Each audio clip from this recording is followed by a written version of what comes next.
bowl of red pottage because you had no value in it? If you really understand what it's saying, is that we gave up our birthright for petty stuff. We didn't value it. And now it has come home to roost. Deal of it is, it was done under deceit. Anything that's done under deceit remains colored forever. Therefore, there is no righteous claim of estate. So the conflict that's been going on the earth is a lost estate. And we, after so many generations, have lost consciousness of our estate. That's all that this is about. It is nothing else. That is your politics. This is why when they established their aristocracy off the Red River, and they call it James River, you understand? They renamed Empress, or what you call Mataoka, Rebecca, and they call her Pocahontas. And they set up the first aristocracy. And where did they assassinate her? John Rolfe married her. They were both spies. They were competing for her. John Smith and John Rolfe.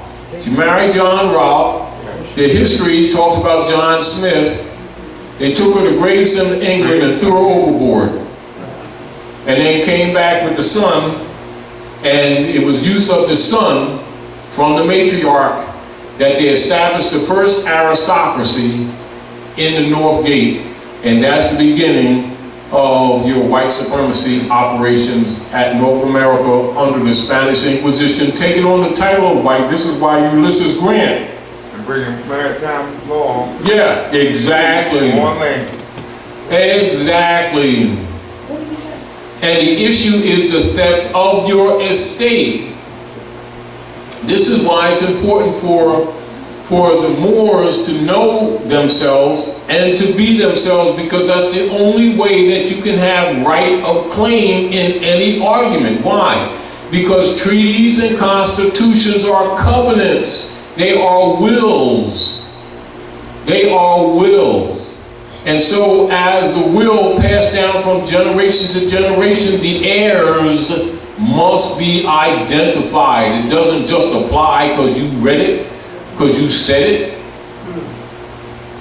This is why Obama gave the hint. And he said what? Morocco was the first country to recognize my country. Then he talked about the treaty, the world's longest running treaty. And then these people, brothers and sisters, get into live in the Prince Hall, get the truth of Ruth the Moabitess, and they come out still calling themselves black. They're clandestine. Yeah. What you said. And yet they feel victim. They ain't victim, they're clandestine. How do you get that supreme and most illustrious knowledge and then come out and still claim to be black after you've been told about Ruth the Moabitess? And if she was a Moabitess and Joshua was Moabite, and they have hair like lamb's wool, skin like burnished brass, and you have hair like lamb's wool, skin like burnished brass, and you go right into even Noah Webster's, who was one of those ministers dealing with the Knights of Columbus operations, and right in his what?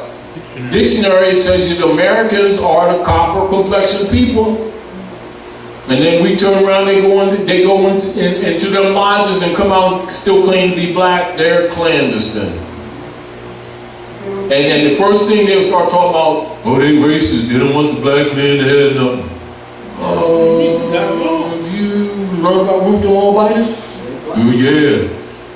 You been given those tools? Well, yeah. You been given some of the ancient history? Well, yeah. You claim to be black? Well, you know what I mean. No, you clandestine. You know, but they don't see it that way because they're caught up in the schisms. They ain't telling them.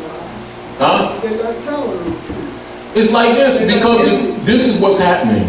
If you're using your divine reasoning, you can see it, which means the truth is for you to see.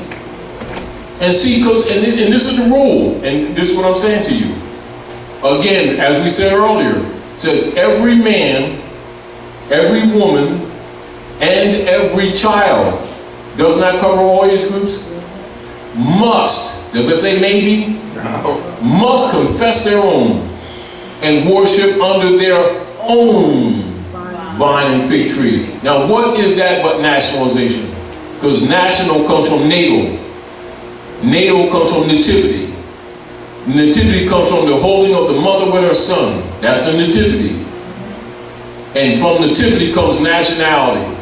And without the honor of your mothers and fathers, you have no inheritance. That's not complex.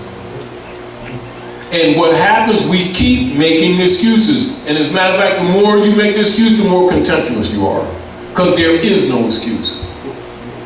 Now, we don't see it that way because we have said, and we don't disagree, that we've been miseducated. Right? And that we haven't been taught certain things. But the point is that once you recognize that, you must know that the education you have is not qualified to liberate you. Right. And that the man that put you in servitude is not going to give you the keys to your liberation. Therefore, you accept not his dispensation without consideration. And so the book told them, study all things and keep that which is good. And he also said, what? My people are destroyed by the day for lack of knowledge. And the priesthood keep telling us the lack of prayer, lack of belief. Do they follow the prophets? No, they follow the priesthood and they get lost. But meanwhile, they talking about they got a personal relationship. Well, give me the cell phone number. I like to talk to them too. How about his bank account? How about his bank account? Yeah. You know, and the deal of it is everything that they have has not worked. Bank account. Well, generation to generation, and then they keep on boasting like we're special. And it's arrogance. It is sheer arrogance. When, you know, the evidence in our communities demonstrate